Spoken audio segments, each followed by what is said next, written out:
Hello అండి, welcome to Suma's world.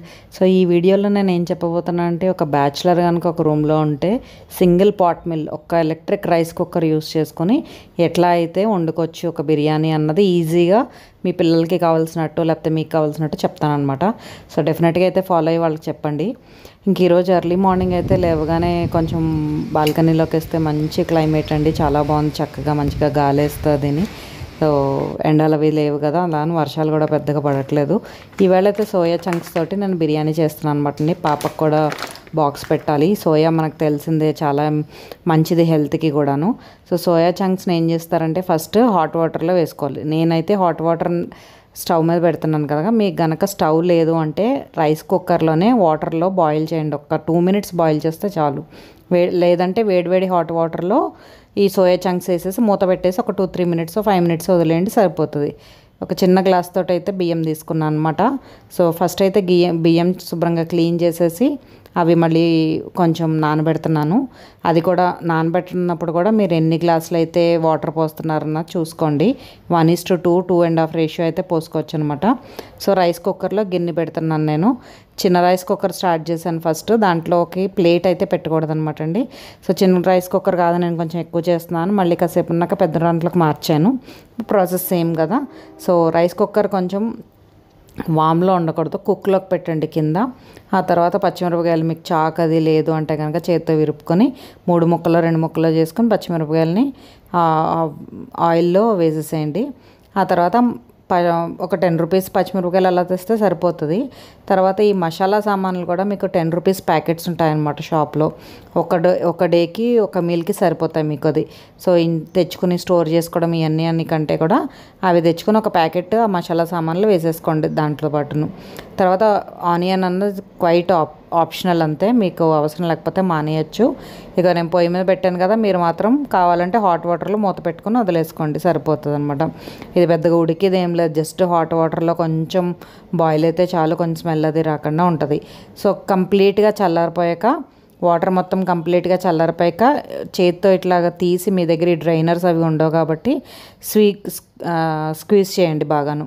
So నేను దీంతో చేస్తున్నాను, ఎందుకంటే నేను వేడివేడిగా ఉండగానే వండేస్తున్నాను పాపకు కొంచెం తొందరగాను.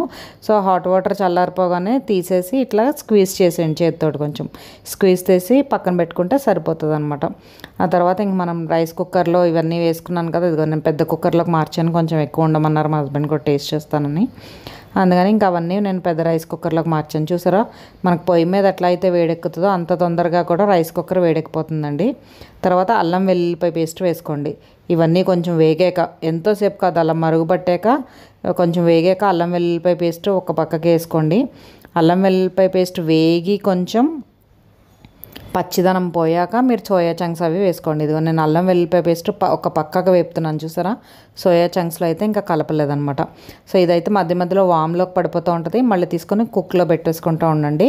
సో అల్లం వెల్లుల్లి పేస్ట్ కొంచెం ఒక 2 minutes వేపేసరికి ఆయిల్లో మీకు ఆ పచ్చిదనం పోద్ది. ఆ తర్వాత ఇంకా సోయా చంక్స్తో కలిపేసి శుభ్రంగా ఫ్రై చేసేయండి. ఒక 5 minutes ఫ్రై చేశాక మనం ఇప్పుడు నానబెట్టుకున్న బియ్యం ఉన్నాయి కదా, ఆ బియ్యం వాటర్ 1:1, ఒక గ్లాసు బియ్యం పోస్తే 2 glasses వాటర్ పోసి, లేకపోతే 3 glasses పోసినా పర్వాలేదు.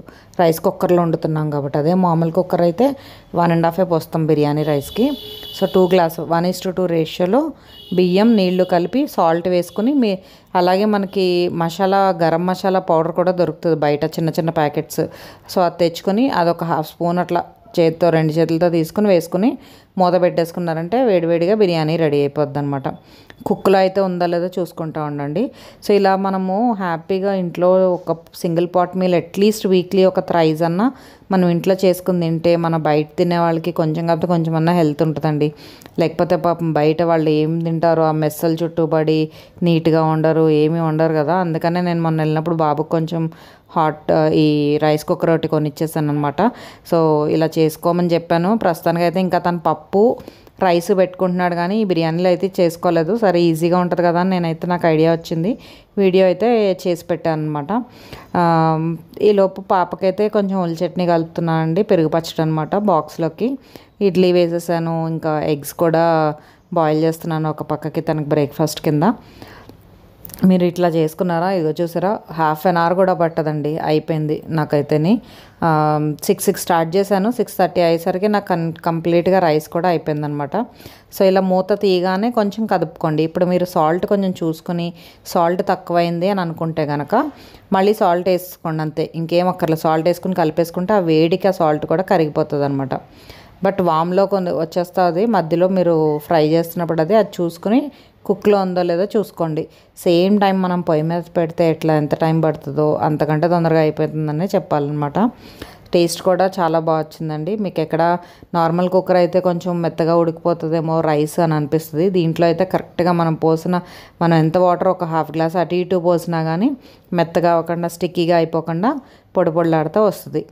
ఇక పాపకైతే ఎగ్ రెడీ చేస్తున్నాను. కొంచెం ఎగ్ తినేసి వెళ్తుంది, పాలు కానీ పాలు అంత ఇష్టపడట్లేదు ఈ మధ్యన మిల్క్ తాగడానికి. అందుకని ఇంకా ఎగ్ కొంచెం మిర్చి పౌడరు లేకపోతే మిరియాల పౌడర్ పెట్టేసిస్తే, కలిపేసిస్తే ఎగ్ తినేసి వెళ్తుంది అనమాట. రైస్ కుక్కర్ ఉంటే చక్కగా మీరు ఎగ్స్ కూడా రైస్ కుక్కర్లో బాయిల్ చేసేసుకోవచ్చండి. ఒక గ్లాస్ వాటర్ పోసేసుకొని ఎగ్స్ ములిగేలాగా ఈ ఎగ్స్ అందులో వేసి మూత పెట్టేశారంటే 10 మినిట్స్లో ఎగ్స్ కూడా అయిపోతాయి అనమాట. సో మార్నింగ్ బ్రేక్ఫాస్ట్ కింద తినచ్చు, లేకపోతే ఈవినింగ్ డిన్నర్ టైంలో కానీ స్నాక్స్ టైం కింద కానీ 2 ఎగ్స్ బాయిల్ చేసుకుంటే మీకు ఈజీగా ఉంటుంది. ఈ వీడియో కనుక పేరెంట్స్ చూస్తుంటే మీ కిడ్స్ ఇట్లాగా రూమ్స్లో కానీ అట్లా హాస్టల్లో ఉంటుంటే కనుక మీరు ఈ వీడియో అయితే షేర్ చేయండి, వాళ్ళకి సజెస్ట్ చేయండి, ఇట్లా రైస్ కుక్కర్ అనుకుంటే ఇవన్నీ చేసుకోవచ్చు అని చెప్పేసి.